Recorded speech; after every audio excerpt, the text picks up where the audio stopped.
Welcome. I hope you enjoy the conversation you're about to see between me and another comedian about religion and comedy. These are conversations I'm calling disorganized religion. God bless. And for those atheists out there, may nothing await you after this life. Sweet. Hey, welcome, nerds. We're back with another edition of Disorganized Religion. I am your host, as always, Seth Lawrence. And this week, we are joined by the mighty and fantastic Paul Douglas Moomjean, who has a dry bar special coming out in July. Very exciting news. Yes. When did you actually... You what? Tell your mother? Tell my mother how important that is. It's so important. It is so important. Now, how much of a lag time was there between recording the dry bar special and now it's coming out in July? 3 years. I love it. I love it. It's all going to be relevant material, though. You're going to talk about the coronavirus. Right. Oh, no, it's all very... Well, see, here's the thing. All my material's pretty much about me in the past. So It'll be fine. Here's the funny story behind it. Basically, what happened was I was like the 6th or 7th person to record the dry bar special. Like, literally, they hadn't even released more than like 2 or 3 of them at this point. Yeah. And then they realized, you know, if we really want to do this thing big, we got to go out and find the conservative Christian, you know, clean comics and pay them real money. So after they paid me like good money, like the best money I ever got paid in comedy, they basically went out, found all the church guys, paid them a boatload of money. Yeah. And then said, look, we can put Moomjean at the back end. Because now what they don't realize is that some of the Christian comics they got weren't going to promote it because they weren't going to make extra money out of it. Oh, out of the promotion, you mean? Yeah. So, like, the irony is they're like, oh, we'll go get so-and-so. And then they emailed me and they were like, hey, so-and-so didn't promote the special. I said, well, were you going to pay them extra to promote it? They're like, no. I said, then why would they do that? Yeah. And they never occurred to them. Yeah. Whereas with me, I kept sending them emails saying, listen, I got 5 radio stations lined up. Right. Because I knew all the Christian conservative radio stations that would have taken me. Oh, gotcha. Talk about it for 20 minutes. Yeah. And I dealt in educational marketing where I went to those different radio stations to talk about the school that I was working for. Yeah. And I said, I can just convert that. They all said, come back when the special comes out. We'll totally bring you on. Yeah. And I don't know. The driver people are very sweet. They're very nice, but they're new. And when you're learning, as you go, I mean, it's kind of like, you know, dating. Like you think to yourself, oh, I'll go ask out this supermodel. Yeah, the supermodel doesn't need you. Yeah, but I don't know how to. The supermodel's not going to put out. Right. But these conservative Christians aren't looking for put out. You know, they're. Well, the thing is that they get paid $5,000 to do a church. So if they promote their thing, the church is going to go, well, why can't we just tell our people to go watch you on Dry Bar? Yeah. Right? Yeah. So, like, for instance, I just watched Jerry Seinfeld's new special on Netflix, and it's really funny. Yeah. And it's also all old material. Oh, well, stuff he's been working on for the last 20 years, right? 30 years. Yeah. Yeah, I mean, since... His opening joke, still hysterical, but it's the opening joke from the show Seinfeld in 1990. Oh, sure. It's about, we're going out, we're out, you're out, I'm out, he's out. Yeah. That's the first joke from your sitcom. Yeah. Well, and it's also the most painful joke for all of us to hear right now. Well, yes. Ironically, his whole first 10 minutes about everyone's dream is to go out so they can go back in. Like, it's either going to hit really well or people are just going to start crying. Because they're so depressed. So did you watch the Louis C.K.? Did you watch the Louis C.K. special? No. And the only reason was I'm not giving him money. Oh, fair enough. You don't want to give him $8? Like, here's the way I look at it. He basically... once again, he exploited the vulnerability of people. Like, you're home alone. Yeah. You have nothing to do. Yeah. Give me $8. But I mean, in his defense, not that, you know, anyone needs to defend him necessarily. Right. or that he deserves any defense, I guess is really the way to put it. But I don't think he planned on coronavirus unless you ascribe to the Bill Gates, Louis C.K. genre of conspiracy theory. I'm not blaming Louis C.K. for the coronavirus. Right. But what I decided was there's enough content in the world that I don't need his hour right now. Right. Well, and fair enough. Fair enough. Eventually on YouTube, someone will take the material, they'll upload it onto YouTube, and I'll be able to watch it that way. Sure. Yeah, sure. I hear it's great though. I hear from a comedic writing standpoint, I hear it's very, very good. I hear that he talks about his issues. I mean, I'm sure. Yeah. Look, at the end of the day, how do I put this? I just don't want to give him $8. Yeah, well, I don't want to give anybody $8 just to give them $8. True. Yeah. I don't know. I would give certain comedians $8. Like, yeah. Right? Like if the Seth Lawrence Hour came out and it was only available. Right. Streaming from my website. Right. Oh man. You know what the thing is that I do think it's interesting that Louis C.K. was able to figure out, like, look, I still have fans. There's people still go to my website. I'm just gonna sell this. At $8, if he sells 1,000, he makes $8,000. Yeah. And the man's probably worth over $25-30 million, if not more. Right. So he doesn't need the money, but I'm sure it's going to buy his kids a really nice Christmas pony. Yeah. I mean, he might need the money. I don't know. I don't know how many people he's had to pay off over the years for his illicit acts. Agencies. What's that? The agencies are the ones that do the payoffs. He doesn't. Oh, it's not coming out of his pocket, you think? No, it's like with Weinstein. It was the Weinstein company that made insurance, essentially. All the payments. Yeah. Oh, yeah. Yeah. So, Paul, for the viewers who don't know, you've been in the game for a long time, and now you're an illustrious professor at Flappers University. How long have you been doing stand-up? I've been in the game for 5 years. 5 years. Gotcha. So what drew you to stand-up? So I started doing stand-up in 2015, around this time. Uh-huh.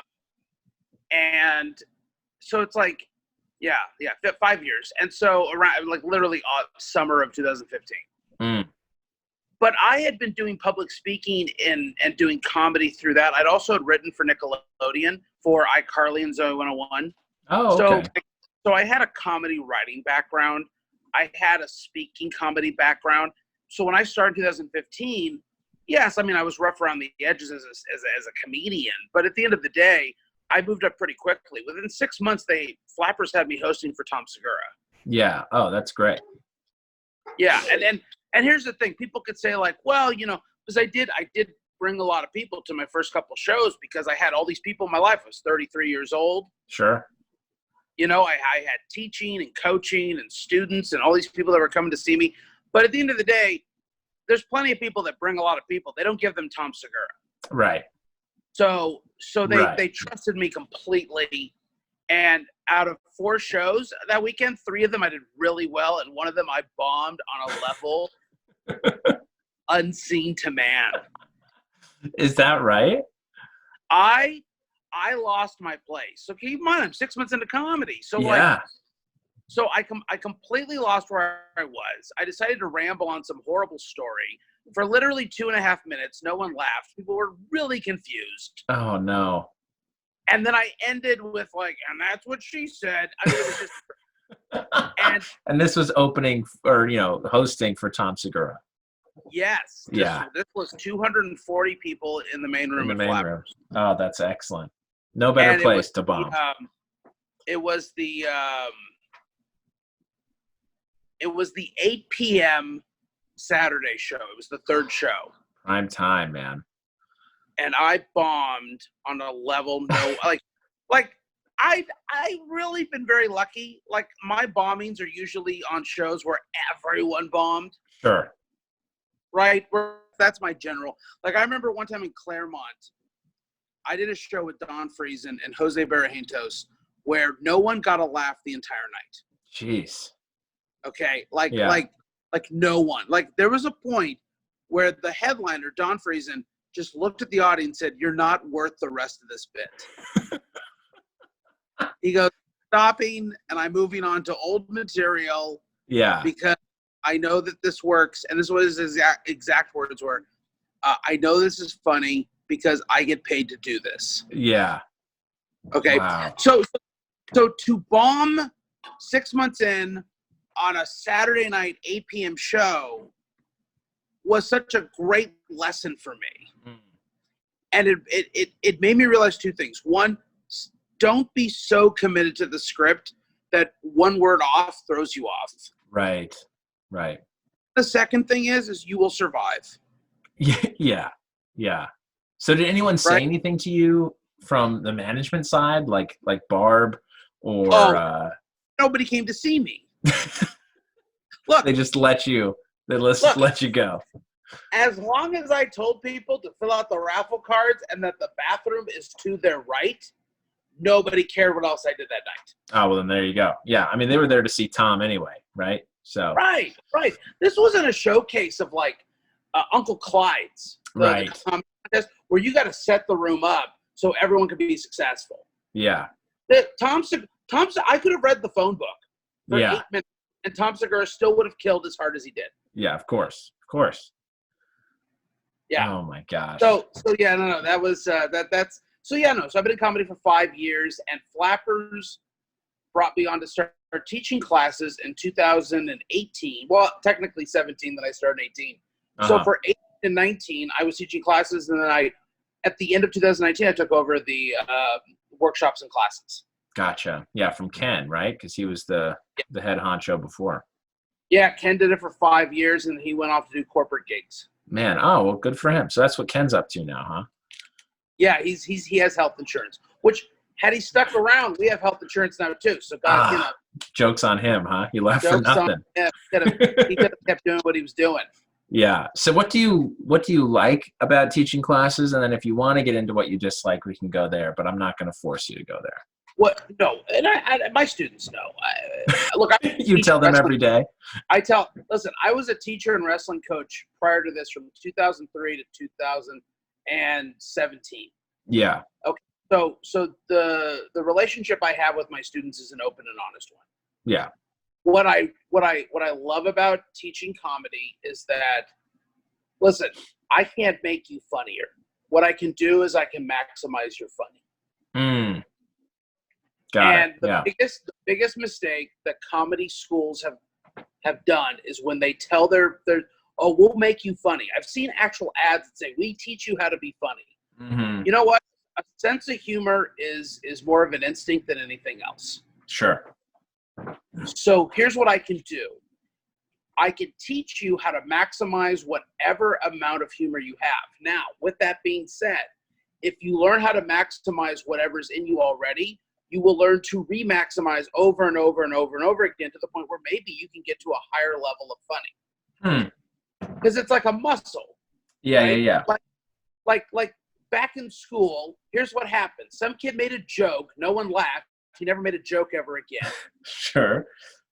But then there's this other kid, like me, and I made a joke and everyone laughed. And so I made another joke and everyone laughed. And I made another joke, no one laughed. But I was like, screw that. They laughed before. Let's keep doing this. Right. And then you learn what people respond to and what they don't. And by the time I was done with my 6th grade education, I was voted class clown of the 6th grade and voted most likely to be a sit-down comedian. So everyone knew I was funny. When I was in 7th grade, that's how I made friends. Yeah. You know, by the time I was in high school, everyone knew. Like I was known as two things. I was known as I'm a Christian. I was known as the guy who talked to God, like legitimately. Like everyone in my senior year was convinced if anyone's going to heaven, it was Paul. But also, Paul's the funniest guy in our senior class. Everyone knew that. Yeah. Well, everyone knew I was funny, right? But here's the thing. I worked really hard at that. And so when I became a stand-up comedian, it was like what Jerry Seinfeld said. First, you got to make your friends and family laugh. Mm-hmm. Then you got to make strangers laugh. Then you got to make strangers pay to laugh. Oh, sure. And so because number 1 was so easy for me, number 2 became a possibility, and now I'm at number 3. Yeah. Well, and you had some great shows at the Flappers Yoo-Hoo Room when they let you headline. Fantastic shows. Yes, I was very lucky. Over the years, they gave me a lot of great spots. I was getting 10 minutes before I ever should have got 10 minutes. Yeah. And then I started again to headline at the Ice House, and then Flappers a year and a half ago gave me a headlining spot in the Yoo-Hoo Room. 3.5, 4 years into comedy. Yeah, I mean that's crazy. That's awesome. Right, and I did really well. It went really well. But as the teacher, my job is to maximize what you already have. Sure. And here's the thing too. Most of our students are not comedians. They're people who are interested in doing stand-up comedy, like myself. I started in a classroom. I was a high school English teacher. I took a workshop for fun. Gotcha. And then someone said, "Oh, we also offer classes." And I was like, "Well, what's my other option?" "Your other option is to go to an 11 o'clock open mic." Yeah. And I said, "I can't do that." I said, "When's the class?" They said 12 o'clock on a Sunday. I said, "I can do that." Right. And so by doing that, I started to understand joke structure. I got mentorship. I was able to work with other people who were in the same boat as me, which was I can't go to 11 o'clock mics. Yeah. So what was happening was I was going once a week to class. Then I did a showcase. Then I made it my goal to go to the 5 o'clock mics and the 6 o'clock mics. Yeah. I literally would leave the classroom with the tie on and the slacks, and the whole thing. And I would leave the classroom and I'd drive down to Flappers. I'd drive to the Ice House and I'd do my open mic sets and then I go home. Yeah. But I couldn't be out at 11. And so Right. a lot of our students are people who can't be out at 11 o'clock at night. Right. So when you made the transition from sort of the classroom to the audition open mics, what changes in demographic did you see? And what changes in ability did you see? Wait, what do you mean? I mean, you were talking about how people in classes are those who cannot go to the late night open mics. Oh. So, there's a certain, from what I've noticed going to open mics, there seems to be a certain demographic of people that go to certain open mics at different times. So I'm curious now about the class, because I've never done the class route. Right. One massive difference. Classroom, not cynical. And yeah, very supportive. Very supportive. Everybody's friend. Yeah. Open mics, it's you're talking, I'm in my notebook, I'm on my phone, I'm with my little group, screw you. Yeah. That's all. That's the only difference. But here's the thing. To be a really good comic, you have to learn to overcome the open mic room, which sometimes is not supportive because sometimes the audience isn't supportive. Right. So level one, we don't even encourage them to go to open mics until the last week before their showcase. And then level two, it becomes a requirement. Yeah, gotcha. Right? So level two is go to an open mic. And when you come back, I want to hear about how your teeth got punched in. Yeah, especially if you mentioned you're in a class, right? In fact, had we not had the pandemic, I had a level 3 class where the objective was I was going to work with other bookers that have really rough bar shows and get every one of those students onto the bar show. Oh, gotcha. Right? Yeah, bar shows are rough, man. Yeah, I was going to, have you ever done Petey's Place with Ryan Talmo? I have done Petey's Place, but not with Ryan Talmo. But the atmosphere, it's not an easy room. No. And so I was talking to a couple comics and they said, why don't you send your more advanced students, the ones who really love comedy, to these rooms where they learn to really try to be in the moment 100%. Right. Like you're fighting to get the attention. Like, can you be more interesting than the beer that they're drinking? Yeah. Or the girl they're trying to pick up on. Right. So that was the objective, and then the pandemic hit, and now we're back to Zoom. But yeah. Well, the pandemic, it turns out, has saved a lot of souls. Yes. I'm pretty sure that a lot of people would have quit comedy. Well, here's the thing. I think people are quitting comedy right now, and they don't realize it yet. Oh, because they're not doing the virtual shows. They're not doing virtual shows, and here's what's going to happen. The clubs will open up, and they can have like a limited number of people. Right. And they're going to be like, this isn't fun. And then they're just going to be like, I'm just going to go make sketches, or I'm going to go write a script, or I'm going to have a podcast, which is fine because comedy can be in different forms. Right, right. But I totally see it as we're going to have a lot of people who just come out of this and they're going to be like, I'm not doing this anymore. It's changed. It's done. Yeah, I mean, part of me is sort of like, that would be great. That would be great if there were less that wanted to do the actual stand-up on a stage part. But I also think there are going to be a lot of people who are going to be unemployed and, you know, be like, hey, I've always wanted to try this. Why not take this as a soft reset? I feel like if there was a comedy Martin Luther King I Have a Dream speech, it would be like, I have a dream that one day I can go to potluck and there's only 50 people who sign up. For real, though. Oh, my gosh. Right? Man. Could you imagine having like a 2/5 chance? Yeah, every week getting on instead of a 2 in 100 chance. Yeah.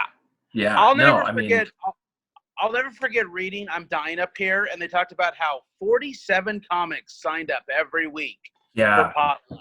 47. Yeah, I know. Well, I've talked to some people on this podcast who had similar memories. It might not have been that few, but 60. It's a lot different than the like 300 that sign up now. Right. When I was going about once a month, it was about 150 to 200 comics. Yeah. But keep in mind too, a lot of them were also signing up for Kill Tony. Yep. So they were going for both, and they figured they get up on one or the other. And yeah. But it's yes, and that still happens because they were still doing Kill Tony, up until pandemic every Monday night, along with potluck. So yeah, crazy. Yeah, I don't know. I hope the numbers go down just for my own selfish sake, but. Part of it is sad that there are going to be some people who probably can't do it anymore, not because they don't want to, but financially it's not going to be viable. Oh, I already know comics who've moved out of the state. Yeah, which is really sad because I think there are some that I know of who've left, and I hope they're able to come back, but maybe not, And you know what? Okay, so about 2017, I was this close to moving to Ohio. Mm-hmm. I was offered a teaching job, and it was going to happen. And basically the deal with the principal, and he agreed I could do it, was that I could be a regional comedian. Oh, wow. Right. So, because here's the thing, if you think about like Jeff Foxworthy, Jim Gaffigan, Lewis Black, they were regional comics first. Mm-hmm. Right. So the idea was I can have Ohio, I can have Michigan, I can have all these different states around me, West Virginia, Kentucky. I can go there. Yeah. I can headline all of those clubs within like 2 years. Mm-hmm. And because I have TV credits, I've been on Laugh on Fox. I got the VidAngel. I mean, I could legitimately be featuring within weeks of moving there. And then from there, I would be right because they're not going to have me host. I know how decent. I know I'm a decent comic. Okay. Sure. Yeah. I've had every head writer of the Tonight Show of the last 20 years tell me you're really funny. Yeah. And I'll totally do a show with you, and they get me paid work. Yeah. So I'm okay. Okay. Like I know I'm a decent comic. No, you are a talented comedian. Yes. Yes. I'm not bragging there. No. What I can tell you is that if I was living in Ohio and Michigan and Kentucky and West Virginia, I probably would be featuring very quickly, which means I'd be headlining a couple of years later. And then I'd be making like, a good $45,000, $50,000 a year and just doing those gigs. Right. And then I would be doing corporate gigs because I'm pretty clean. Right. Yeah. Yeah. So that was a real. So here's the thing that I'm saying. All those comics that are moving back home, if they're smart, they're not sad that they don't get to do the Comedy Store for free. Right. They should be thinking like, I have real chops now. I should be looking at doing like legitimate feature work and getting paid $600 for the weekend. Yeah, no, that's true. That's true. It'll take a little legwork getting in the door, but once they're in. Yeah, once they go to the first open mic and everyone's laughing. Because remember, an LA open mic is just comics. A Nebraska open mic is 40 people from Nebraska. Right. Who are there just to see what's going on at the comedy club. Yeah. Bookers watch those open mics and then create guest spots and opening act opportunities. It's not like LA where you could do like open mics for 4 years and never once have anyone say, we're putting you with the pictures. Yeah, which is what I think everyone sort of thinks when they move to LA to do the open mic comedy scene. Yes. Crazy. Everybody thinks that their ending's going to be the La La Land ending. Yeah. Yeah. Did you like La La Land? I hated every second of that movie. Did you really? But here's what's funny about that. Yeah. The director, I love Whiplash more than I love My Own Mother. Such a good, right. Such a good film. Yeah. In Whiplash, he produces an authentic ending, whereas in La La Land, it's an inauthentic ending. The idea that, like, we're all going to make it. We're not. Yeah, well, and part of it, I don't know, it's been a while since I've seen it, but I remember having the thought, is he ending this ironically? Sort of sarcastically? Right. Like, this is what everyone thinks, but do you really think, as a viewer, that this is realistic? But well, I don't know, it's been a while since I've seen it. If I lived in the Midwest and I thought to myself, oh, all I have to do is just abandon true love and then I'll be successful, that makes sense. Yeah. Because that's really the point of the end of the movie, which as long as they didn't end up together, they were going to be successful. But they just weren't going to have true love. So I understand what a little bit of his point is. I just felt that the whole movie was pretentious to begin with. Yeah, and fair enough. Well, and maybe it's, I don't know if you ever read the novel, The Rise of, was it Silas Lapham, something like that? Did you ever read this book? Anyhow, sort of an ironic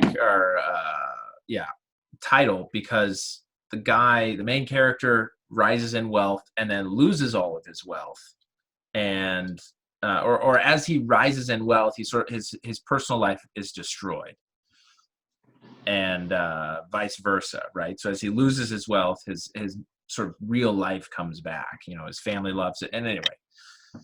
I think it's the movie The Devil Wears Prada, where Stanley Tucci's character says, when your whole life falls apart, you're ready for a promotion. Yeah, right, exactly. Or something like that. Like, and that's so true in LA and New York. Yeah. Once your whole social life is completely destroyed, you're ready to be like really successful. Yeah. Well, and maybe what he was saying was it shouldn't be this way. This is a bad way for this. Do you know who Kevin O'Leary is from Shark Tank, Mr. Wonderful? Yeah, I mean, that name sounds familiar. So he's a huge Canadian businessman, entrepreneur, venture capitalist. He's interviewed, says, listen, if you want balance in your life, go make $100,000 a year. Right.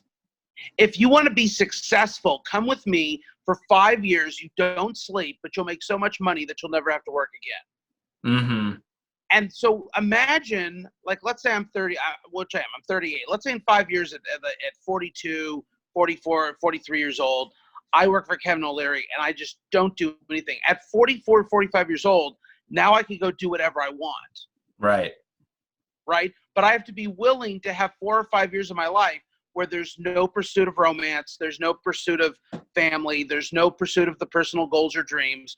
You're simply a hack for the corporate whatever. Sure. But then you can go do whatever you want because you're going to make $8 million, $10 million. Yeah.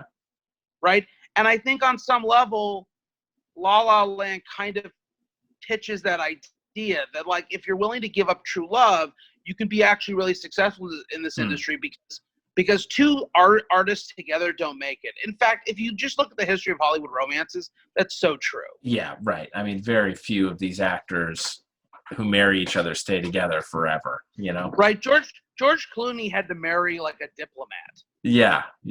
And it's probably some political professor person. Yeah. It's for the best. Yeah.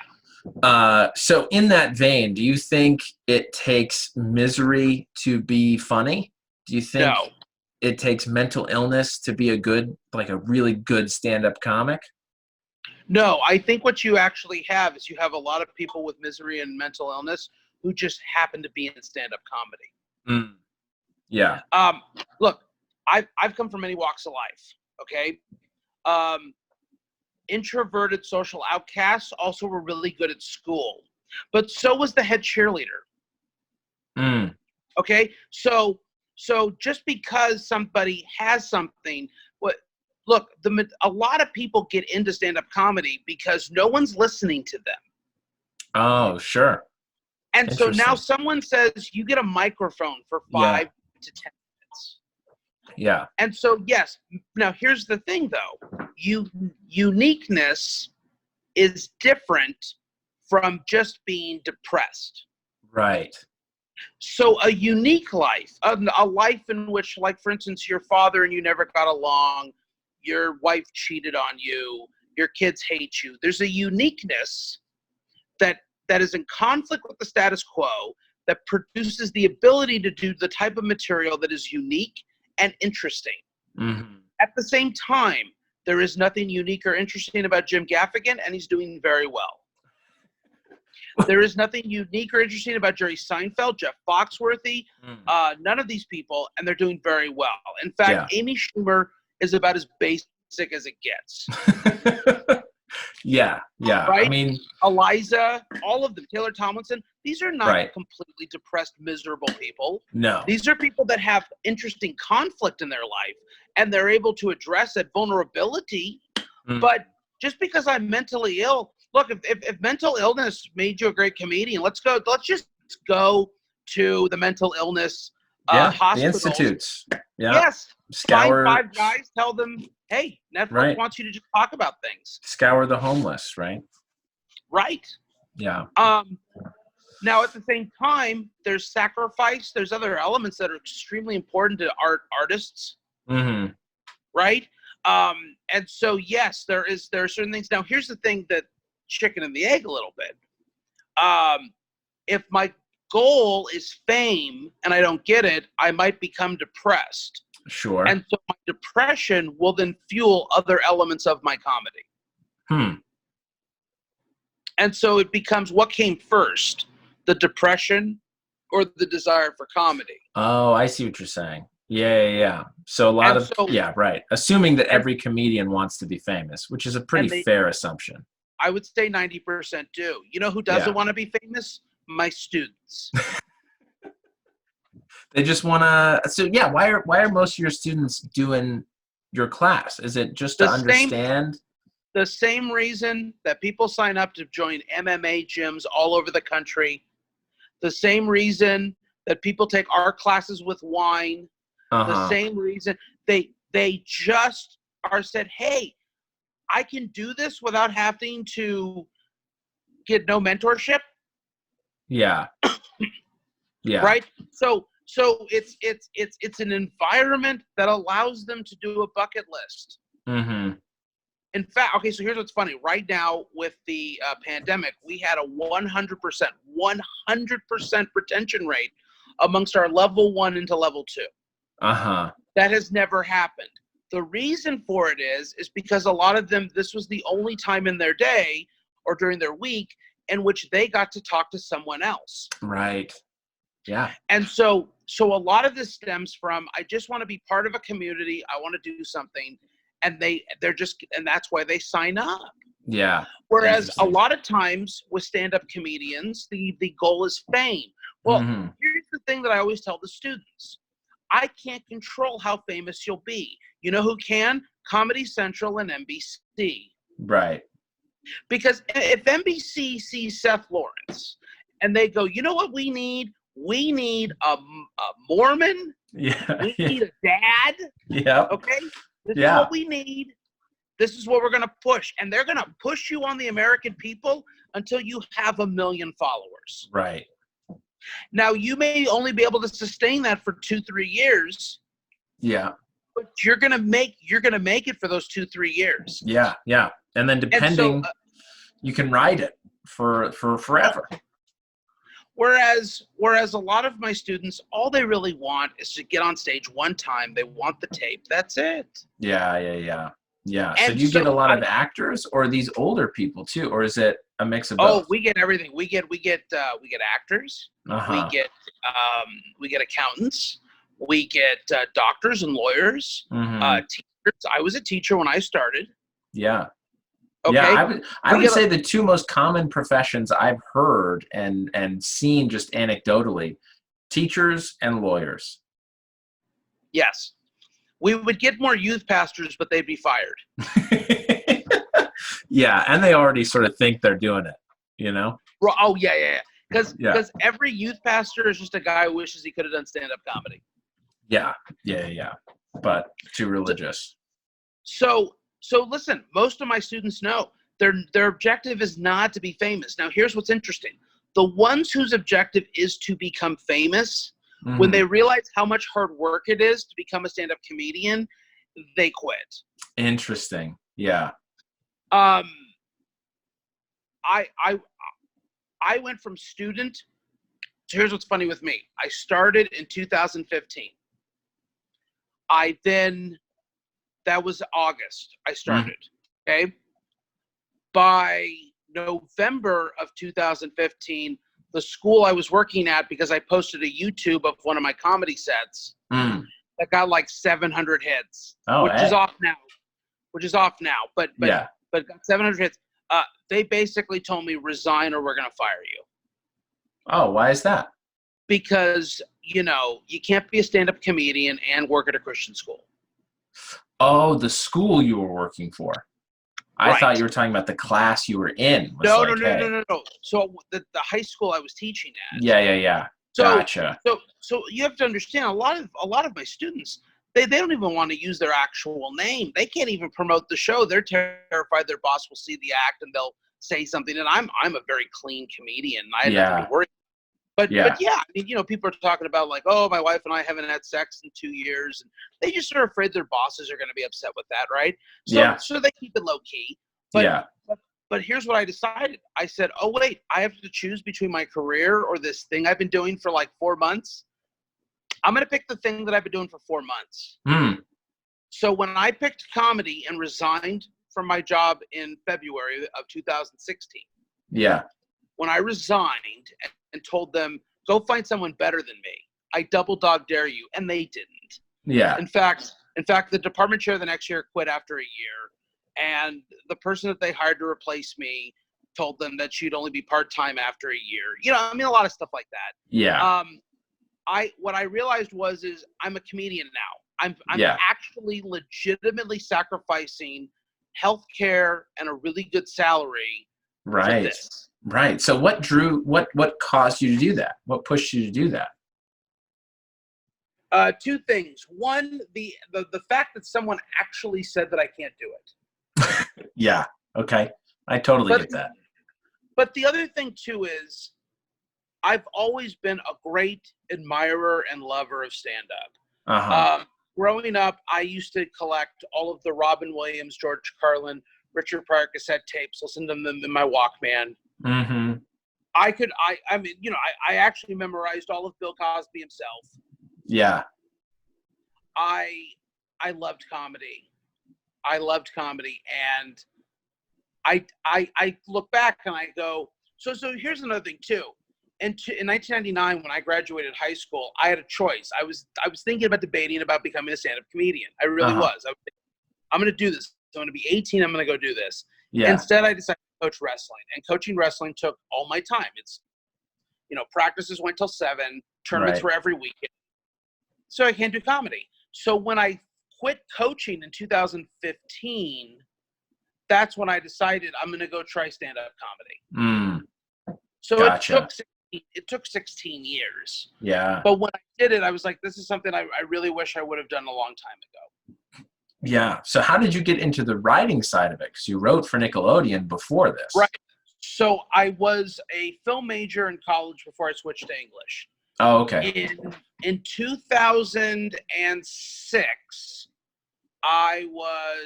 2006, I was supposed to get hired by a public school.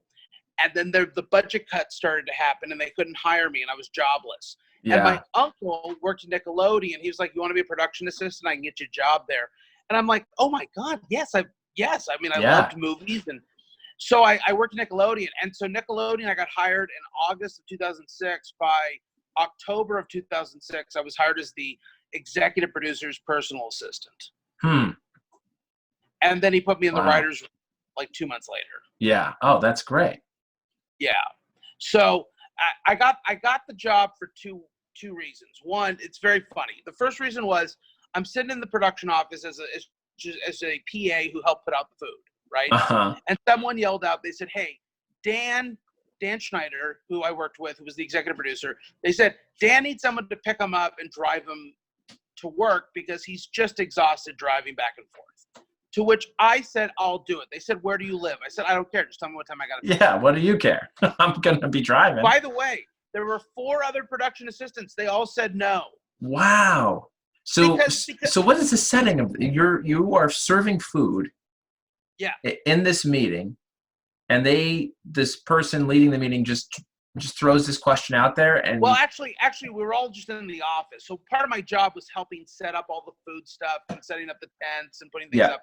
We're all just sitting up in the production office, and Jonna, who is one of the best producers in Nickelodeon, but now at like Disney and stuff like that. Jonna said, "Who wants to drive Dan?" And nobody wanted to do it. No one. I said, "I'll do it." Yeah. I can be in the car with the executive producer. So what happened is in October, he fired his on-set assistant, promoted. So we're driving back and forth. Yeah. And we became besties within seconds. Yeah. So he hires me to do that. Yeah. And then in January, he puts me in the writer's room. Yeah. Wow. That's amazing.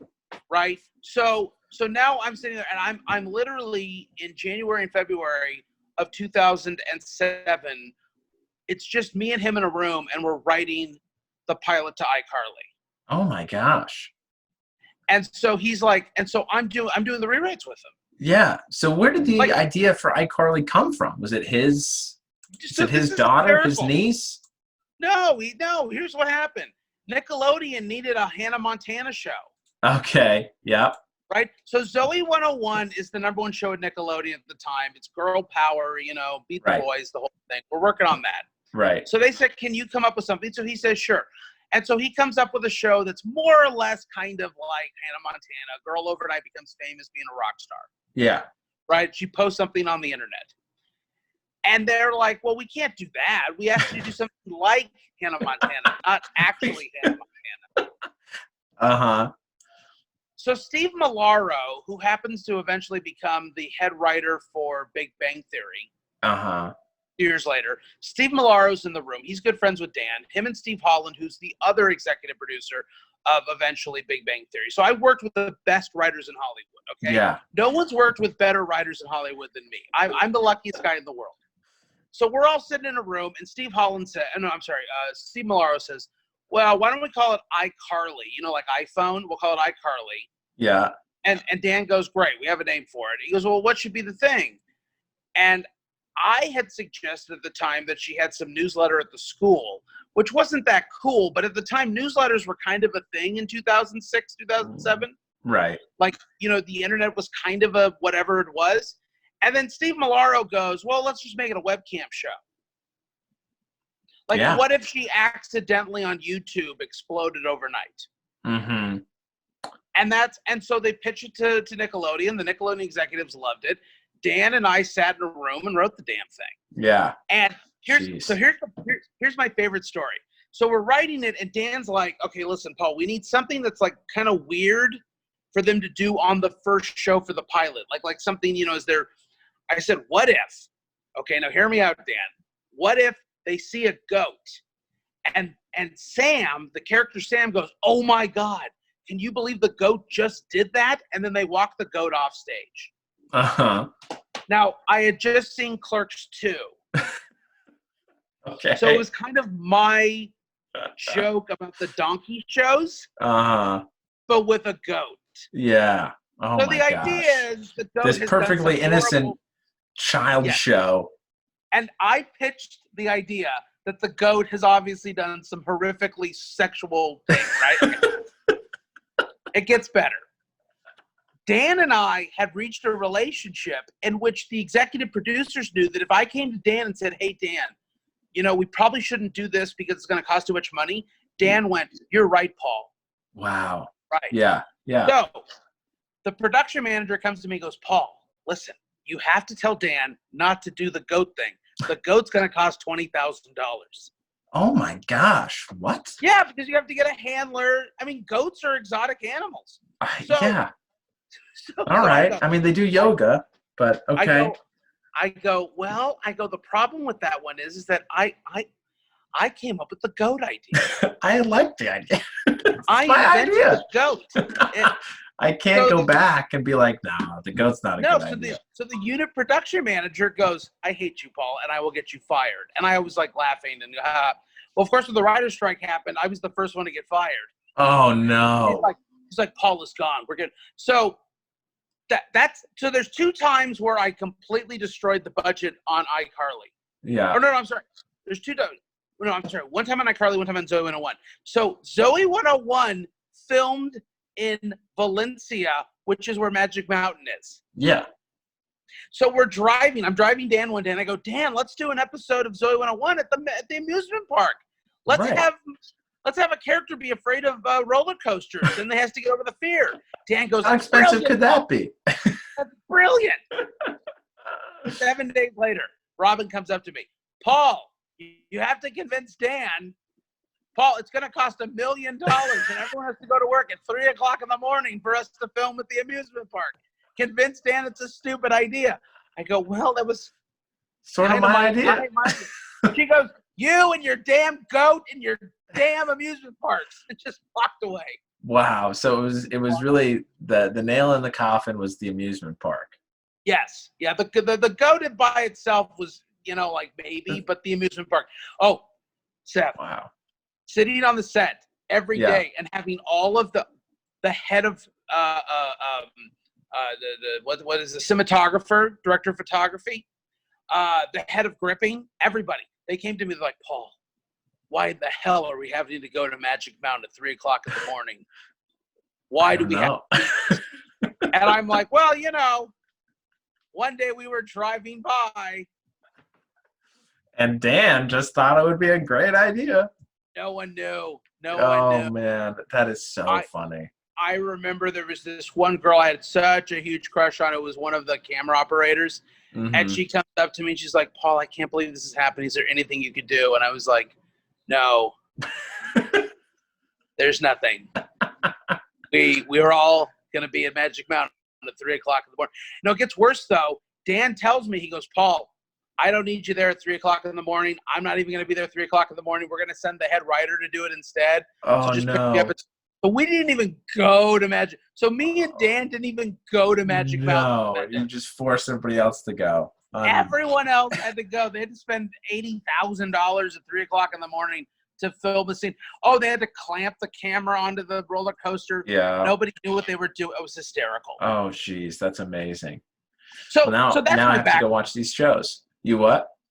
So that's my background, was working with some of the – I mean, I'm not lying here. Okay, so listen, my writing staff, Steve Milaro, head writer, Comic-Con legend, Big Bang Theory. Steve Holland wrote for major sitcoms, Jeff Buchel wrote the Beverly Hills Chihuahua film for Disney.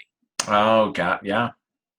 Okay, with all of its 5 sequels. Yeah. I worked with Andrew Hill Newman was best friends with Matthew Perry back in the day. Mm-hmm. So I worked with every great young writer who would go on to become 10 times bigger. Those were my coworkers. Jeez, that's crazy. Those are the people that I ate lunch with, and they would, sometimes they'd come to me and they'd be like, hey, we're getting snacks for the writer's room. What do you want? Because I was a writer, but I wasn't like a writer. Uh-huh. You know what I mean? And I wasn't in the guild yet or stuff. And they would sneak snacks in. And the joke was, somebody would be like, oh yeah, we love peanut butter pretzels. They were like, since when? Since when? They're like, I don't know. Paul says they're delicious. Yeah. Oh my gosh. So that's your comedy background, illustrious, fantastic. What kind of religious background do you have? You've mentioned that you taught at a Catholic school and Christian, that you are Christian evangelical. Got it. Yeah. Okay. So I was raised Pentecostal. Uh-huh. For those who don't know what that means the Holy Spirit filled us completely and we spoke in tongues. Yeah. So were you a holy roller?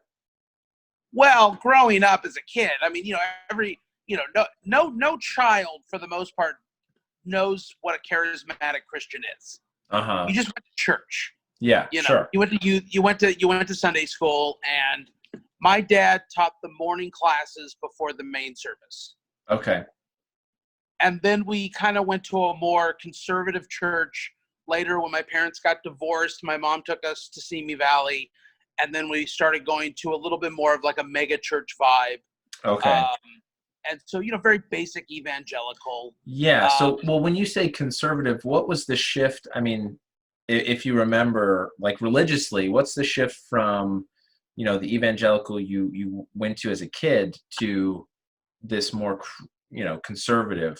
So I didn't realize the shift until later in life. Uh-huh. What I can tell you is that just nobody spoke in tongues at the second church. Yeah. Right.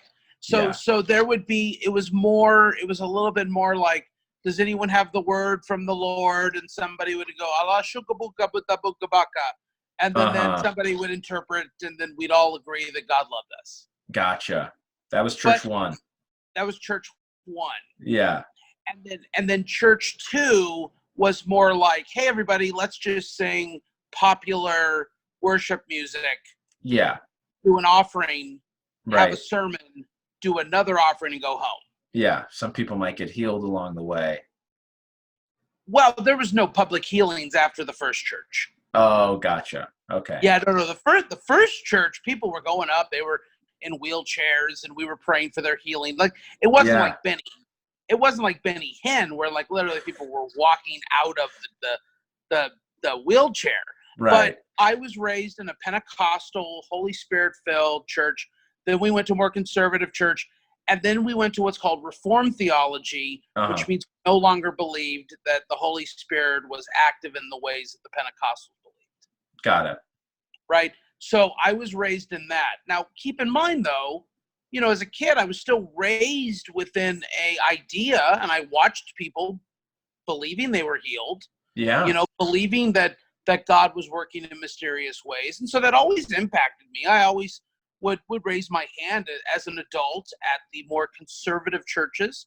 And I would say, like, well, gee, but don't we believe that Jesus could do that? Yeah. Yeah. And of course they were like, well, no, because we don't believe that. And I'd be like, well, is God restricted to our belief in what he does? Yeah. So I was a little bit of the rebel. Yeah. And so I never really fit into a conservative. And listen, I tried to help run Bible studies, youth groups, children's ministries. I did everything I could to be involved. And from 2007 until 2016, I tried really hard to fit in to conservative Christianity, and it just didn't click. Interesting. So what for you was conservative Christianity? What were some of these ideals? Well, like God doesn't really perform miracles anymore, or right. The idea is that, well, okay, it's kind of like the COVID response. Stay home unless you have to go out. Okay. So conservative Christianity is God can heal you unless he doesn't. Yeah, I see what you're saying. He probably won't unless he really needs to. Right. God's will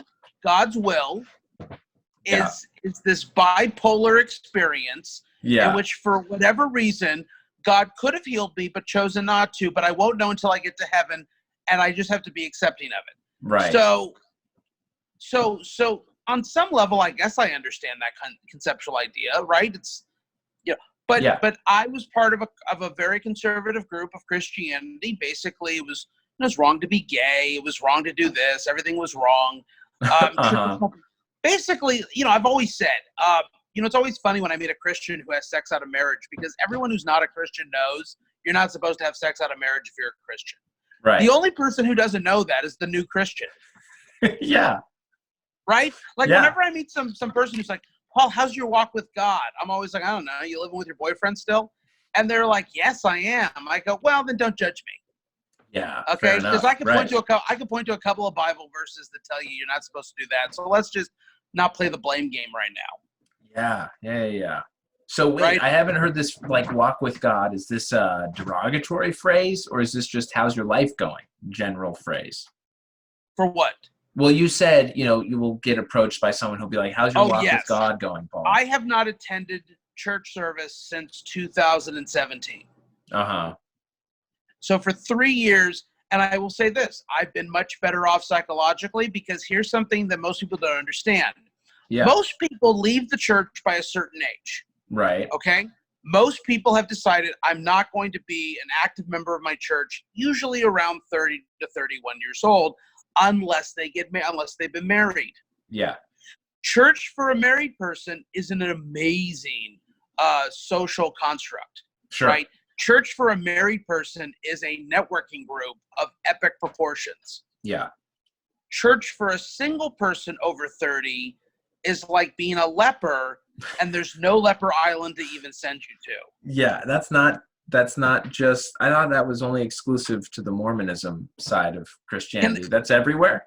That is massive. So here's what happens. Not so much within Catholicism, because Catholicism is more cultural for most Christians in Catholicism than actually spiritual. Right. So evangelical Protestant Christianity, if you're not married by 31, 32, they don't know what to do with you anymore, right? Yeah. You can't be a part of the young adult ministries. You can't be a part of the college ministries. Right. They don't know what to do. And then you show up to Sunday and you're by yourself, and then nobody wants to. Or they're like, well, you can go with the married Sunday school and feel very alone. Right. If I joined, and this is what happened. So here's a funny story. So I joined a Bible study at the last church I was part of before I left organized church. Mm-hmm. Not religion, not Christianity, but just organized church.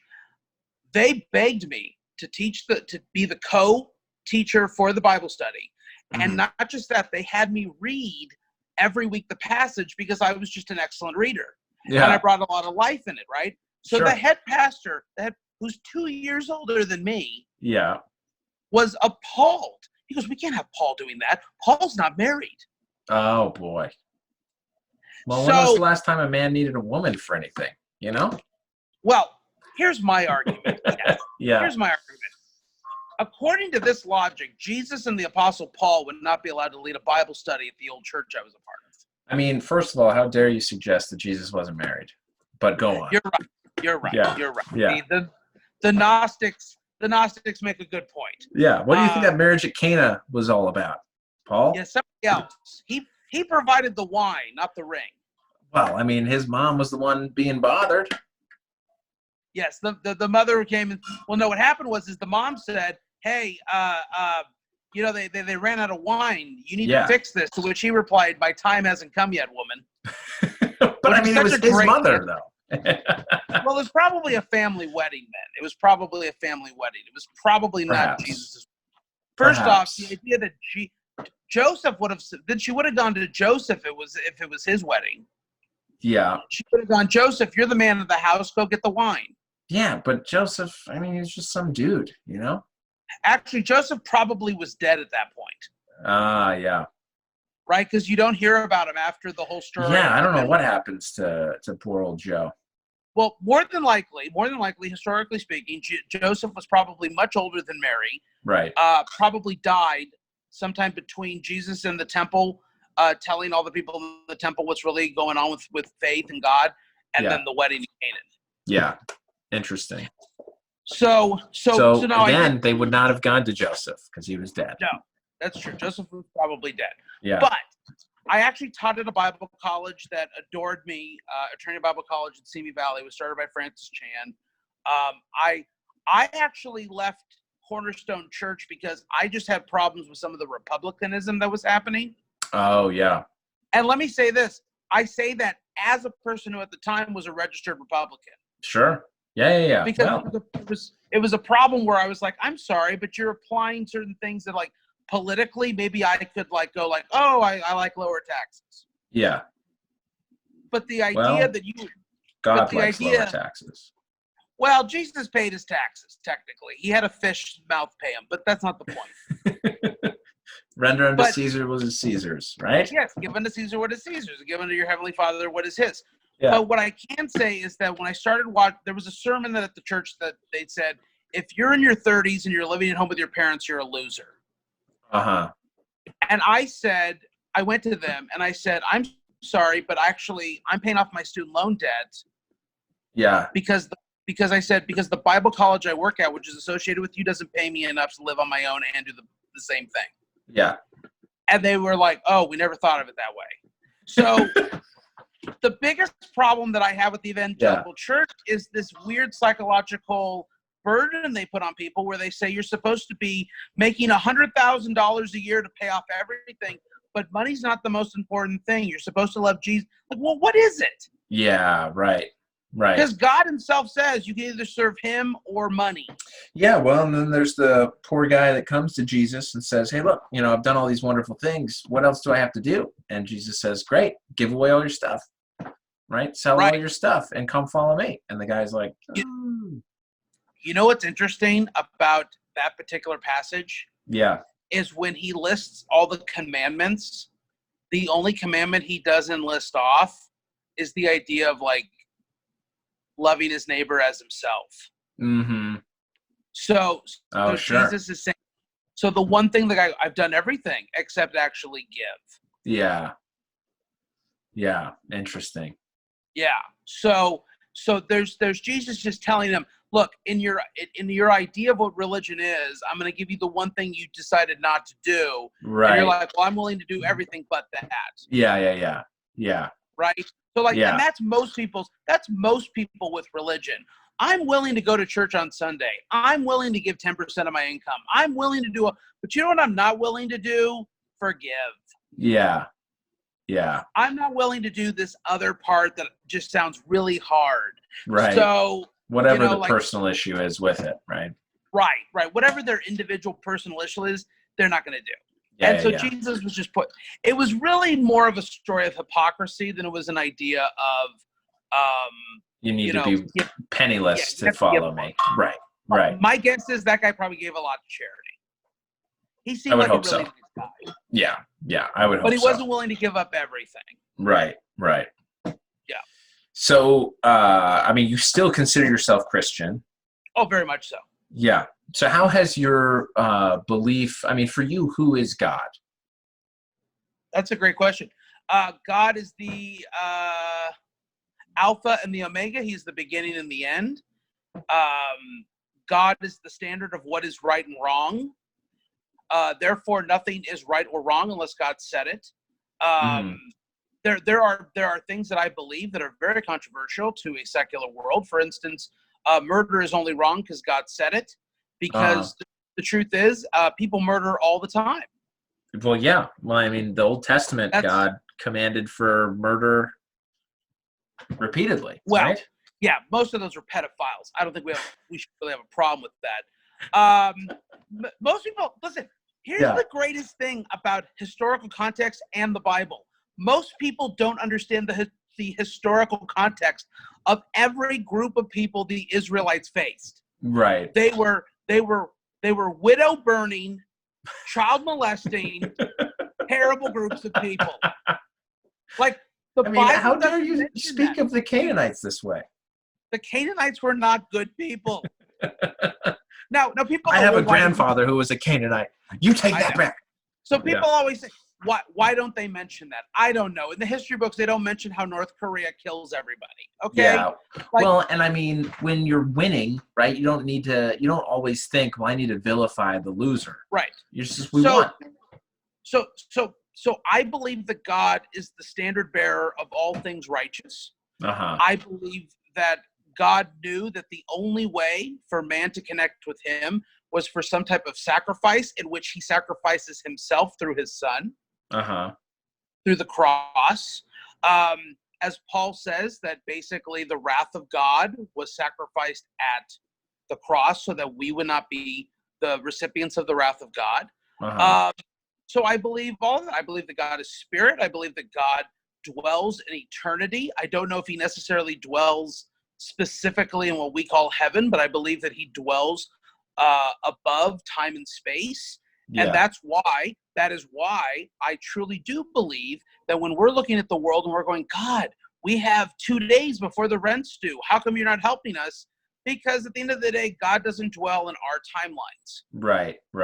Also, but certainly he's aware of our timelines. Fully aware, and yet at the same time, God is also fully aware of the future that our tragedies will bring, Right. and therefore is not worried. Yeah. Interesting. So for you, is God a person? No. Physical? No. No. Got it. God is spirit.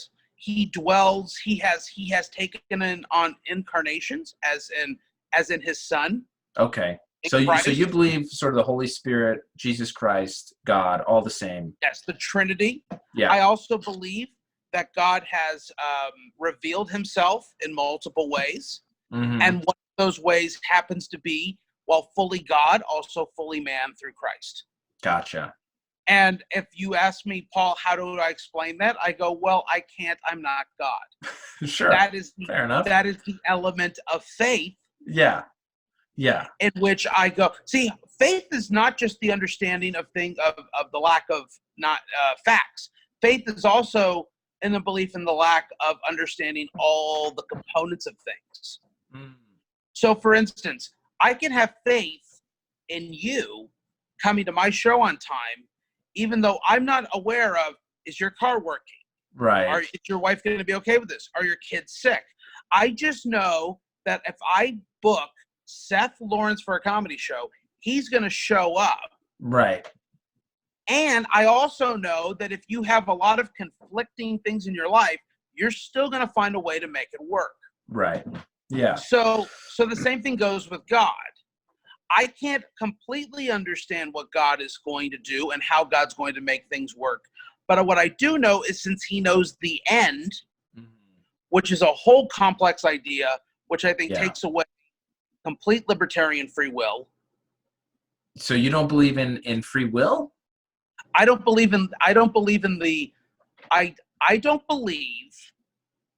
that people actually have complete and utter free will. And let me explain this. Yeah. So first off, for instance, if I go to a Carl's Jr., can I order a Big Mac? Right. No. I mean, you could, but you wouldn't get it. Right. Right. That's kind of how the conceptual idea of God is. I can say to myself, gee, I really want to marry Marla. But you know what? Marla has to want to marry me too. Yeah. Yeah. Okay? So my free will is still limited to everything else in the universe. Well, yeah, but I mean, I don't think that that's really what people are talking about when they talk about free will. It's not the ability to force others to do what you want. Oh, I disagree. I think that's what free will people think they have. Oh, interesting. I've always just interpreted it as the ability to choose given certain parameters. Right, but I can't choose to marry Marla. She doesn't want to marry me. You can choose to do that, but it might not happen. Right. So, but I have a choice, and it's been denied to me. Yeah. Well, the outcome has been denied. Right. That's my point. I think a lot of times, for instance, yes, I can ask Marla out. She still won't marry me. I can jump off a building. I still won't fly. Right. But that. And so a lot of times what happens is. I see you. Maybe we're arguing about sort of the same thing, but it's semantics that's getting in the way. I look at that not necessarily as choice, but as outcome, consequence. You can't choose that. Right. But you can make the initial choice. Right, but I think most people think that their outcomes are their free will, not their decisions. Okay. Yeah. I see what you're saying. And I look at that as not a religious problem at all. I look at that as more a generational problem. But I also believe this, that if God knows the end from the beginning, and that's a conceptual view within Scripture, then if God knows the end, that means the end's already happened. Right. But not for you, it hasn't.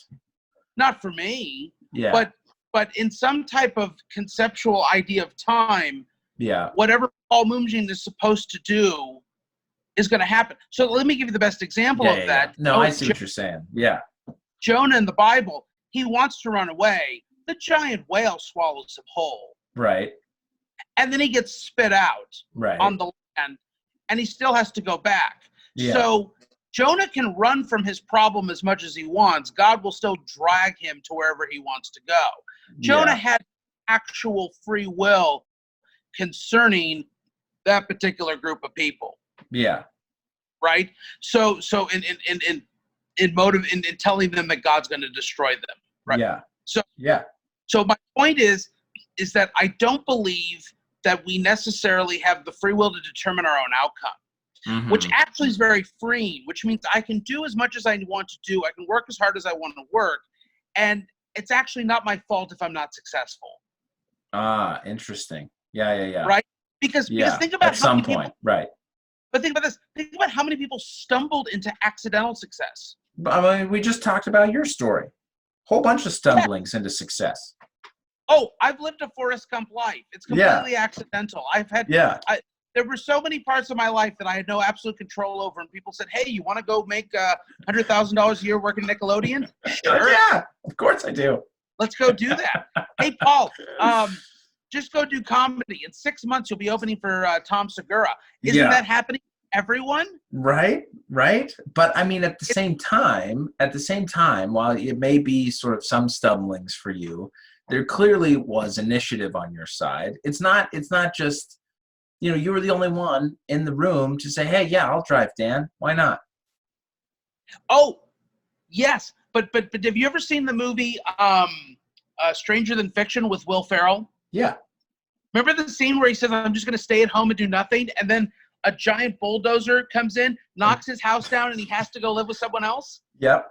There's no greater film for me about what the idea of free will is in that film. Yeah, fair enough. I am literally convinced that if I would have sat in my room and did nothing, something would have happened that pushed me into becoming Dan Schneider's assistant. Interesting.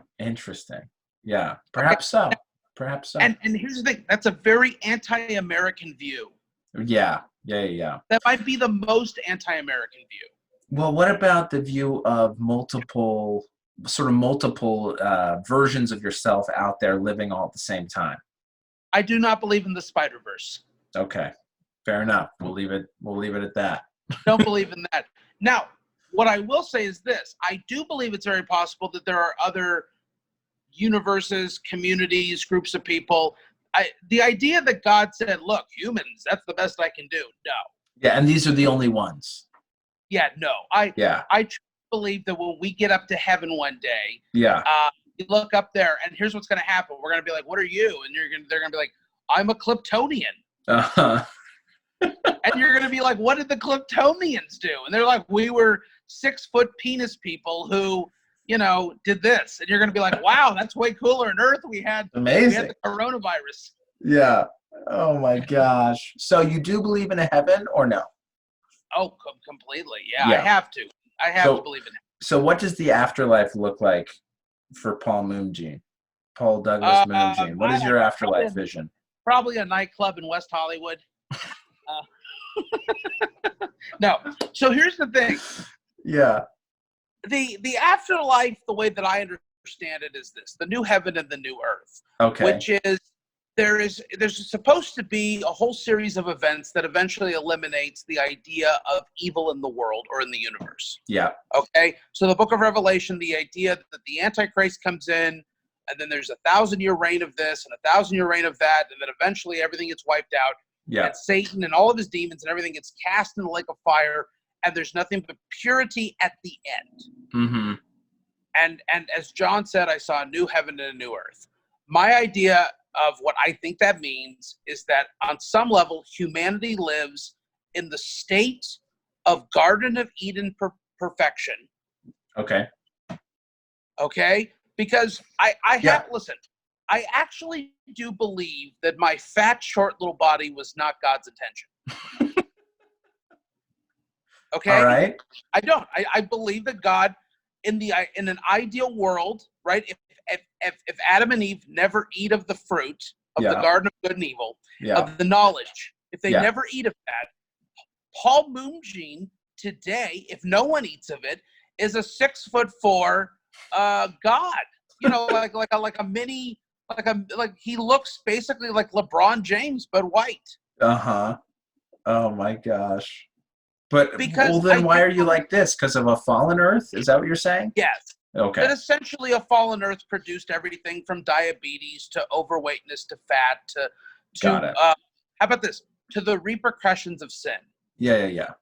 And gluttony on some level is a sin. Sure. Okay. Sure. And on some level, there's that. Now, here's what happens. I don't believe that people who are more deformed or this or that are more sinful. I'm just saying a fallen world produces imperfect species. Yeah.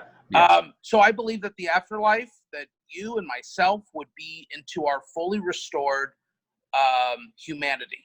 Yeah. Humanity on a level of God's perfection. Yeah. Yeah.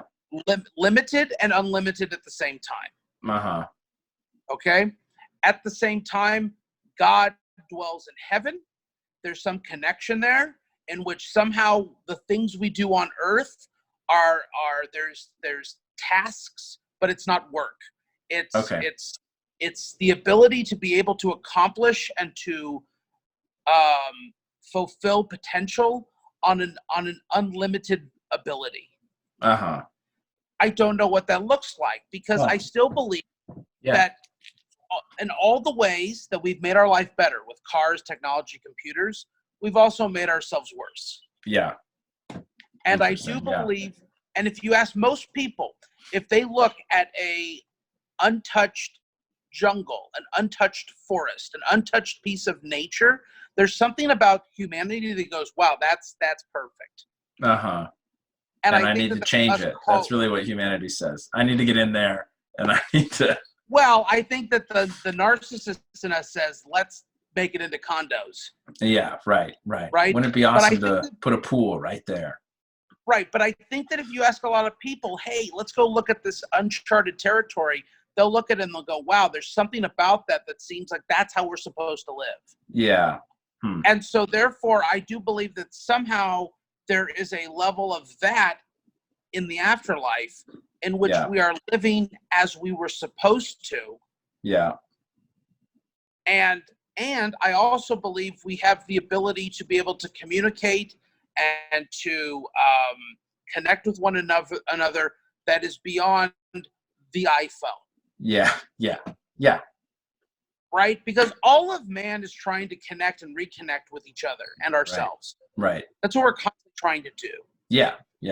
And so to imagine that at its perfect level, its most God-fearing level, that is the new earth. And the new heaven is just a way in which God's dwelling place is now connected to the natural on some level, that is now a pristine perfection of whatever humanity was supposed to be. That I believe the afterlife is. Gotcha. All right. I like that. I like that a lot. Well, we're coming up on the end here, and I want to give you a chance, since I've been grilling you on your religious thoughts, to ask me what's the deal with Mormonism. So anything that you've heard or know about or are upset by or confused by or enjoy about Mormonism, I encourage you to fire away. You have to understand, this is the guy who went to a single ward on recruitment day. Oh, did you? Yes, one of my former wrestlers. One of my former wrestlers. Yeah. He called me up. He's like 25, 26. Yeah. He says, hey, he goes, we have to bring someone. You're the only one I trust. Yeah. And I go, what do you mean? He goes, everyone else is just going to be freaked out or weirded out by it. I said, of course I'll go. Seth, if I was not a religious person, I would have joined the Mormon church that day. Those women were amazing. Those women, there were 3 of them. I would have married them that day. And, maybe in the near future you could. All 3. Well, not at 38. I'd be asked to leave the singles ward at this point. Well, yes. I know this because the day that I went was the last day for some guy sitting in the corner crying because he realizes he has to go back. Yeah, to the family ward. Yeah, because he never met a wife. I mean, he was a very awkward person, but you know what I mean? Like that was. But listen, I actually like the idea. There are things that the Mormons do so much better within the realm of organized religion. Right? So evangelical Christianity, Catholicism, there's still an organization aspect to it. Yeah, of course. Right? The problem is that youth group, a young adult ministries or college groups, they were meeting on Friday night. Yeah. I don't want to go there Friday night. Only the losers were there on Friday night. Right, of course, because they weren't dating. Right. Whereas the Mormons, They met at Sunday. They just put everybody in the Sunday service. That was genius. Yeah. The fact that you have to like go visit the world, or at least visit the world for a couple of years before you get married. That's brilliant. Yeah. Yeah. Right. The idea that you have ideas like family night on Mondays, correct? Yeah. Yeah. Now it's sort of any night, but encouraged. Right. But listen, I've studied all these religions. I understand a lot of them. Yeah. And what I'll say is there are organizational structures within that evangelical Christianity totally would benefit from. Uh-huh. Right? Have your singles ministry on Sunday when everyone's already showing up to begin with. Right. Right. Like you trust that pastor to teach on Friday. You don't trust them to teach on Sunday? Yeah. Yeah, exactly. Well, so why don't these churches do it? Is it that they want to facilitate, like in their minds, do you think they're thinking, well, if we get them all together on Friday, they'll just date each other and marry each other, and then we don't have to worry about it, right? No, it's because they're stupid. Oh, okay. No, really. Like, look, the owner of the Utah Jazz was a Mormon. Yeah. There's not one single evangelical leader within the NBA. Oh, okay. Okay. All right. The more fair the enough. better Well, people. they are focusing on God. Okay, Paul? Yeah. Right. That's what they're focusing on writing stupid books. Okay. That's what they're focused on. Every evangelical pastor in the country wants to write a book so he can go teach at Crosstalk 2020. Yeah. Okay? Usually on like couples, right? It's on marriage. Right. Yeah. Or why other religions are wrong. Right. Two favorite topics. Yeah. That's their favorite topic. Why everyone else is wrong but me, by John MacArthur. So here's the thing. Yeah. I would suggest that. I say, listen, why don't we get everybody on Sunday together? That's the day we go to church, is Sunday. Put all of us in the room on Sunday together. They looked at me, oh, we have to be with the main pastor. Why? I sit by myself on Sunday. Yeah. Let all the people who sit by themselves not have to sit by themselves. Right. Let them. And then they looked at me like I was retarded. And I'm like, stop it. Oh, that's great. That's all. Listen, evangelical Christianity is essentially a byproduct now of the Republican Party. Yeah. So therefore, any system or group or organization that also is running itself within the same framework of the most stupid party in America, which, by the way, Dennis Prager, who's one of the leading Republicans in the world, says there's two parties in the world, the dangerous party and the stupid party. He goes, I'm a member of the stupid party. Yeah. Okay. So even top George Will, Dennis, they know the Republicans are stupid. Yeah. Okay. So therefore, a stupid party that influences religion is going to produce stupid results. Yeah. Well, fair enough. Okay? That's all. And so I don't blame them for that. Okay. They want to have Bible studies on work nights. I don't get that. Right. Okay. They're then shocked. How come no one's going on Wednesday night? I don't know. They just worked 14 hours. And they got to get up at 6 a.m. Yeah. I remember during the massive unemployment of 2008, there were three groups of people that hung out of Panera Bread all day long. Yeah. 1, college kids. 2, the unemployed. 3, pastors. Yeah. Okay. So 3 groups of people. I was part of the unemployed group. The pastors sat at Panera Bread all day drinking coffee, talking about things, waiting for Sunday to finally hit. My point is that evangelical Christianity is not intelligent enough to be able to do things at a high enough level to produce the results they want. Interesting. The Mormons have a much better understanding of human nature. Mm-hmm. And therefore produce a much higher rate of marriage, family, and children. Yeah. They also produce a higher rate of employment. They produce a higher rate of everything, because the Mormon church, which is a fraction, obviously an offshoot of traditional Christianity, right? Just as Catholicism, everything else, these off branches of different groups, the Mormon church, more than any other group, completely understands human nature. And they know that if you don't tell people, Mondays, or at least one night a week, you should probably have family night. Yeah. people won't do it. Right. Right. Right? Yeah. If you don't kind of set boundaries and expectations and understanding within a reasonable context, you're just not going to produce the results you want. Yeah. Hey, we want all the single people to get married. What should we do? Let's put all the single people together on Sunday. Maybe they'll talk to each other. Yeah, maybe so. Like, let me ask you a question, Seth. If you liked a girl, did you meet your wife at a singles ward by any chance? No, but I went to the largest singles ward in the world, which was Brigham Young University. Okay. And that's where we met. But here's okay. So you did meet within the Mormon church yeah. on some level. Yeah, for sure. Okay. So here's my life. I like a girl named Becky at church. Do you want to know how I have to go ask her out? In front of her dad. Because there's no time for us to be by ourselves because everybody joined with their family on Sundays. Yeah, well. So if I like Becky, I now have to find a way to tell Becky, hey Becky, you should come to my car and see my new CD player. Like, what? Yeah. Like, but had Becky and I had an actual Sunday afternoon where we could have been together, I could have said, hey, Becky, after church, you want to go get in and out? And then she would have been like, I'm a good Christian. Yes, we will go get in and out. Yeah. Or Chick-fil-A. But you got to pick one of those two. Closed. Chick-fil-A's closed on Sundays. Oh, right, because they're better Christians. They're better Christians. But I could have taken her to in and out, and then we would have been married in 6 months. There you go, man. Instead, I have to stand there and try to not ask her out in front of her dad. Yeah, well, that Paul that's married to Becky's out there somewhere, I'm sure, Paul. I'm sure there is. Now, but as you know, and then here's the fun thing. This for the people who have no idea who either one of us are, maybe they know you. Where do you think I've met most of the women I've been dating? Comedy shows. No. In your class. No. Oh. You know this, the restaurant? The restaurant at Mimi's? No, Hooters. Oh, Hooters. Oh, of course, where you were hosting the trivia nights for years. Yes. Of course. Man, that's amazing. So that's my life. So that's my evangelical journey.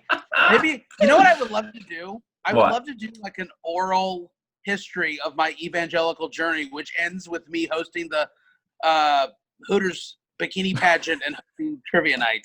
Yeah. Giving away free beers. That would be, yeah. You should do that. You should do that at some point. The oral history of my evangelical thing. But here's the thing too. I will completely argue this, and I say this straight faced. If you put me up against any theologian in the country on a particular topic that we disagree on, I would literally destroy them in a debate. Yeah. No one has done more study of every major theological issue in the world than me from every particular angle. It's all I did, that and movies. And the thing is, the reason is because I'm not married. I've never had to make a woman happy. Yeah. So you just have time. I have all this time. So and here's how I know I would destroy every single theologian in a debate in which I disagree with them. Uh-huh. My buddy who has 5 degrees from Biola, including a PhD in New Testament studies, has told me, he goes, he would pay to have me in a debate with anyone because they live in a bubble and I don't. Right. So that's kind of like my goal on some levels, to see how in the world I could get like John MacArthur and I to debate on anything. Yeah. John MacArthur's this big pompous ass of a pastor out in Santa Clarita area. Oh, gotcha. Yeah. And I would just love more than anything you should debate them. Because what's been fun is every time I debate someone on an issue, what I found was I'm the only one that actually used the Bible. Oh, yeah, right. Everybody else what you should do is reach out to David Smalley. Do you know who he is? Wait, why does that sound so... Oh, the atheist. The atheist, yeah. I have no reason to debate atheists. That's a completely different thing. Oh, okay. Well, fair enough. But no, because it is an important point, right? Like it's kind of like baseball versus soccer. Like if you keep yelling, "Don't use a bat," right? And it's like if you're a soccer player, like why are you using a big wooden stick? That's ridiculous. Yeah. Well, yes, that's ridiculous if the only game you understand is soccer. Right. But in baseball, that makes sense. Right. So atheist and Christian are just playing on 2 very different fields. Yeah, yeah. It was just a completely different worldview, right? Right. Yeah. I completely understand atheism. Yeah. Atheism hedonism makes perfect sense. Atheism makes some sense. Yeah. Right? Yeah. Like I've never seen God. Okay, done. I get it. Yeah. Right? But Brian Kiley has a great joke for that, which is I've never actually seen a worker from Home Depot. Yeah, but they must be there. They must be there, right? Yeah. But here's the thing with Smalley and I. Smalley has done some shows for me at JR's Comedy Club. Uh-huh. And the thing is that there was never an opportunity to bring him back. So me having him on his spot, I don't think that's going to happen anytime soon. Well. But I will say maybe someday. If I want to, I'm not going to convince an atheist to believe in God. What I might be able to do is convince other people that the atheist might not have a full argument. Right. And I think that's the best you can do ever, right? Have you debated any atheists on the show? I mean, my show isn't about necessarily debating people because, I'm not coming at you for what you believe that's different from what I believe. My show, this is more about letting people express what they believe and delving into it, not to prove right or wrong, just for the information and for the journey, for the understanding. So I've had atheists on, absolutely, and I've talked to them about it, and we agree on some aspects of humanity and then disagree fundamentally, obviously, on the religious side of things. But am I the first person to ever, when you said, what's the question about Mormonism? And I go, no, you're doing things better than us. Yeah. Well, I mean, most people are just like, well, yeah, what's the underwear about? What is the mission about? Where you go off for 2 years. Oh, the mission. Anyone who ever trashes the mission in evangelical groups, I go, no, I'm sorry. We missed a huge opportunity. Right. Yeah. Okay. Yeah. Now, let me tell you a funny story. Funny. You're going to love this. Yeah. 2 Mormons come to my parents' house when I'm living with them for 1 year to pay off my student loans. Okay. Oh, sure. And these 2 19-year-olds, I'm probably 36 at the time, 37. Uh-huh. So they knock on the door. I open it up. It's 2 Mormon boys. It's raining outside. Yeah. They ask, "Can we mow your lawn?" Like right now? I said, boys, I know you want to help. I said, tell you what, can I take you to lunch instead? How about 2 days? They said, okay. So I meet them at the Panera Bread around the corner, right? They only have an hour and a half because they're on a schedule of things to do, right? Okay. Yeah. I asked them at the end of the lunch. We just talk and whatever. And I said, can I ask you a question? Can you guess what religion I am?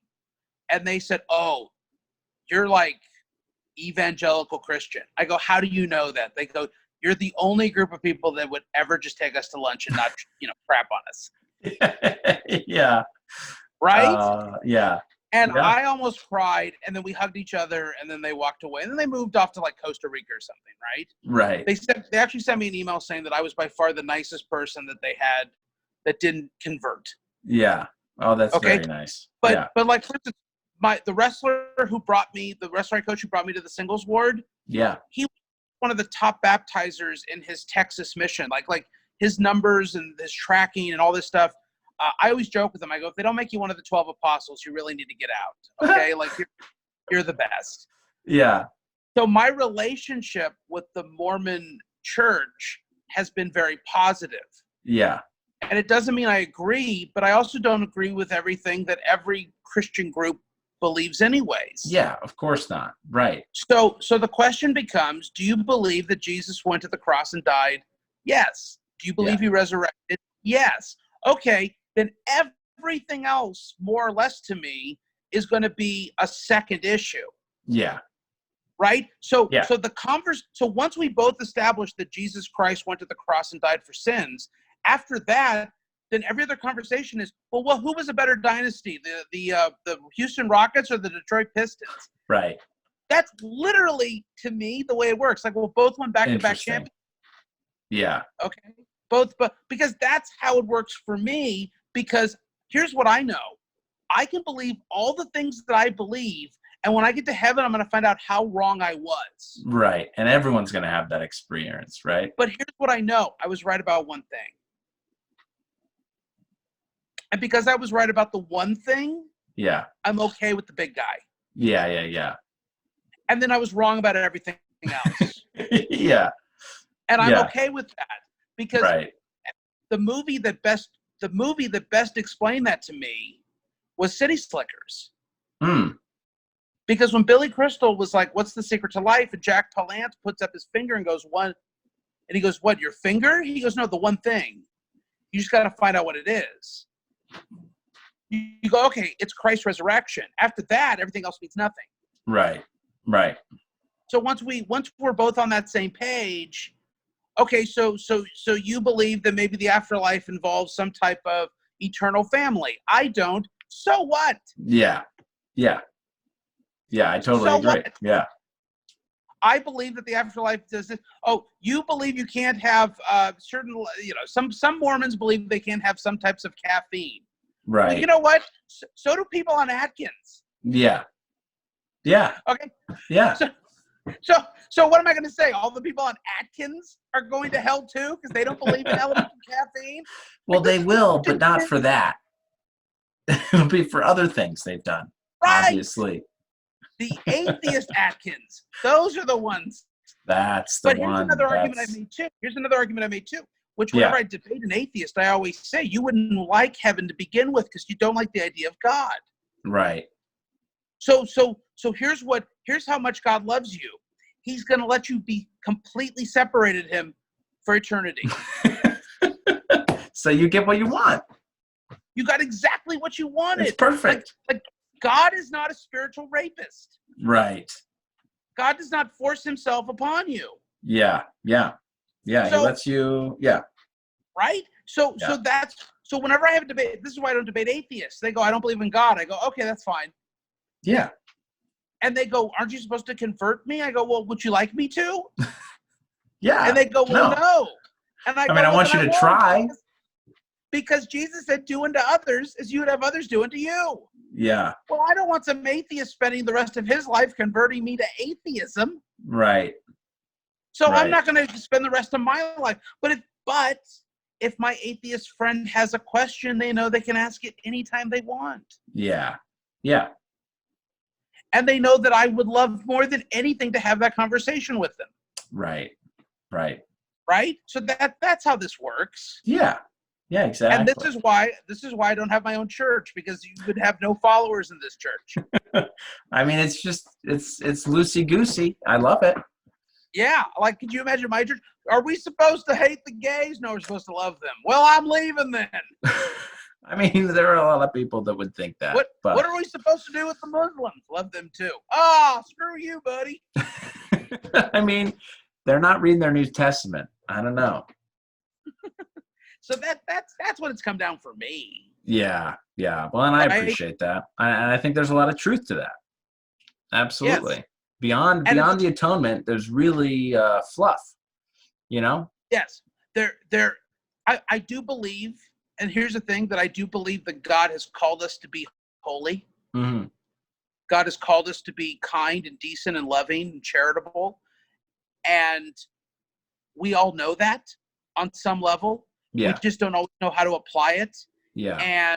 And so, for instance, like during this pandemic, a lot of people have asked me for money, and I've been lucky enough to be able to give it to them because, nothing huge, $100 here, $100 there. Sure.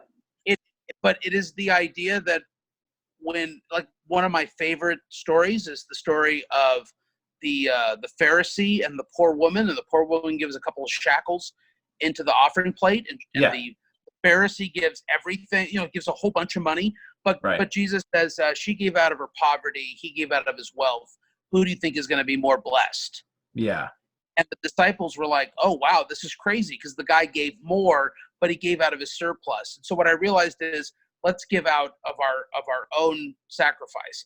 Yeah. And what I found is I have never wanted in my entire life, as long as I give charitably and lovingly and kindly to people, and I find that is a biblical principle that has done me very well. Yeah. Well, there's no better way to end than on that. Thank you so much, Paul. Anything you want to plug or promote? When are you going to air this? I have a couple episodes I need to finish editing, and put out this week, so it'll come out next Sunday is the plan. Okay, not Mother's Day Sunday, not this Sunday, but the following. So May 23rd then, May 23rd, which is a Saturday, I'll be having a virtual show through Flappers that you're going to be on. Hey, beautiful. I'm so excited. I'm hosting Eddie Pepitone this week, but that'll be too late by then. Yeah. So the 23rd, Seth and I. 23rd. 23rd, I'm sending out everything tomorrow to you guys and a few other people. Oh, cool. And we'll try to get Bill Burr and Joe Rogan, but if they say no, we'll get others. Yeah, that'll be fun. That'll be great. All right, awesome. Thank you. Thanks so much, Paul. Have a wonderful night, and best of luck with the rest of COVID quarantine. Oh, yeah. Yeah. Thanks, Paul.